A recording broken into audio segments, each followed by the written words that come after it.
Henry, you are outstanding in this film, seriously, and I just don't even know where to start, but when you found out, I mean, a little nervous? The pressure was probably a little bit there. You know what? It's no different from the pressure of any other job. It's the pressure I put on myself is far greater than anything else. It's because I want to do the job right and I want to put my all into it and do it well, do it really well, do it to the best of my ability. Of course, there is that external worldwide pressure of people wanting me to do this and, that don't mess it up kind of thing. And I chose not to acknowledge that because that's not going to help me in any way.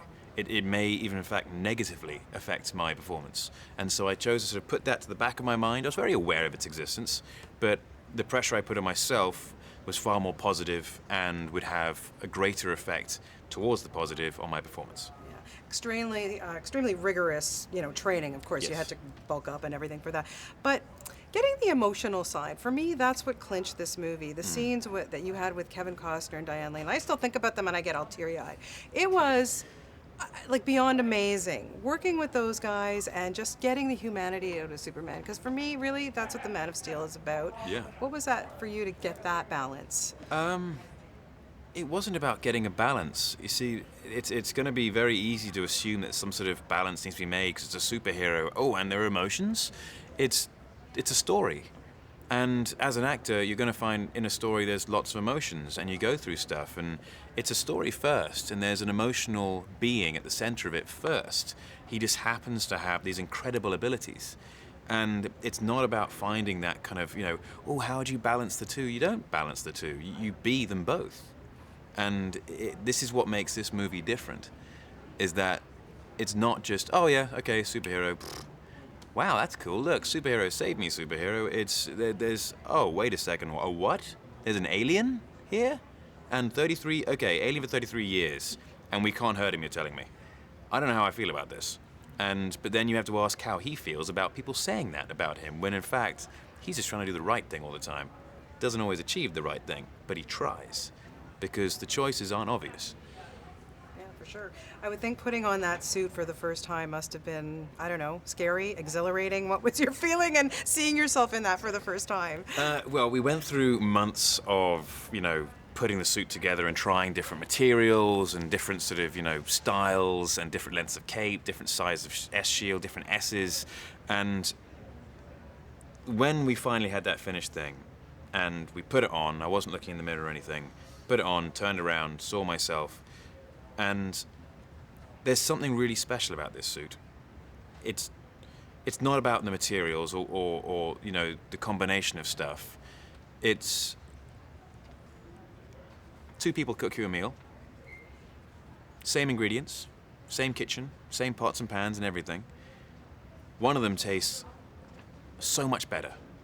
There's something special about that meal because someone put love into it. And with the suit, the people who came up with the concepts, the people who made the decisions, the people who put the stuff together with their hands and their hearts and their intellect and all of their talent, made this thing into something truly special. It has like an almost physical energy about it, and it affects people.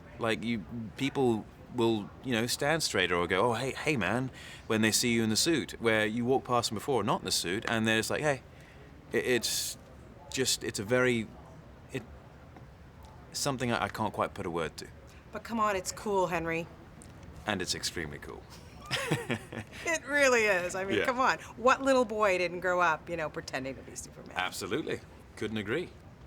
Why do you think he's endured for 75 years? What is it about this character that we cling to? It's the inherent goodness in him, I think. As much as people say, oh, it's boring, it's not. It's everything that people want to be around, good people. And he will quite happily let you feed off his goodness and his energy. He'll give to everyone constantly. And that's what the comic books are about. It's about doing the right thing, having those good people in your life and being a good person to other people. And it makes people feel good. When you do the right thing just because, afterwards it feels good. It feels right somehow. And it's not like oh yeah, I feel good now, I'm gonna keep on doing it because it makes me feel good. It's just, it feels right. And there's something special about the comics and the movies and everything else that makes people feel that way. And above and beyond all that, hope. He just represents hope. And in every walk of life, we need it. Throughout history, we've needed it, human history, and will continue to need it for the rest of our futures. Yeah. What an outstanding cast you get to work with in this, but this Yeah. is not the first time that you encountered Mr. Russell Crowe. Nope. How cool is it all these years later? 12 years later, after meeting him in my boarding school and having a very brief chat with him there, working with him, and he's playing my dad. He gave me a photo of him sort of from Gladiator saying, "Dear Henry, a journey of 1,000 miles begins with a single step, Russell." And this is after I just walked up to him and said, "Excuse me, I wonder what it'd like to be an actor." And he didn't need to send me that. I didn't ask for that, but he went out of his way. And every time I went to LA for 3 months at a time and didn't get a job and had to go back and work in a bar in London or Jersey and just, grind and then go back for 3 months and it didn't work again and go back and keep on flip-flopping and just trying to motivate myself, there was that picture sitting there. And I thought, you know what, it's a long journey. This is a 1,000-mile journey just to get started. And I need to keep on taking those steps, one after the other. And I can thank Russell for that. I really can, because he's, my parents and everyone supported me wonderfully, but Russell did some incredible things. Just that one little thing, which he didn't need to do, meant an awful lot to me. Did you bring it to set and have him sign it for you? No, that's still at home. Henry, come on, you're missing out on a great He already opportunity. signed it. I know, sign it again. Come on, 12 years later, just teasing. Okay, so are you ready for your life to change significantly? I don't know if I'm ready. I don't know if I can be ready. I'm just gonna ride that wave and roll with the punches if they happen. It's a big thing. It's a very big thing. Just gonna have to wait and see. Because people, The Tudors was one of my favorite shows to watch, and watched you evolve, kind of, and then you look at a role like this, and do you have to kind of step back from it and go, wow, this, I think you embody Superman. I think you're amazing, and I think you have a career playing him for a while. Is this something that you think about, or you can't? I mean, yeah, you do think about it, but not in the sense of grandeur and sort of the legend of Superman. It's just, okay, I may get a great opportunity to tell this wonderful story with these amazing people who I worked with for years to come. And that is an amazing prospect. I get to do something I love doing with wonderful people and continue to do it, and therefore make money and be able to support the ones I love and give them the lives I want to give them. Couldn't be better. Well, like I say, you are just outstanding. You really have exceeded my expectations. You're so wonderful, and it's just been a pleasure to talk to you, and best of luck with this, and I know we'll be talking to you again for many years to come. Well, thank you so much, Henry. A pleasure. Thank you.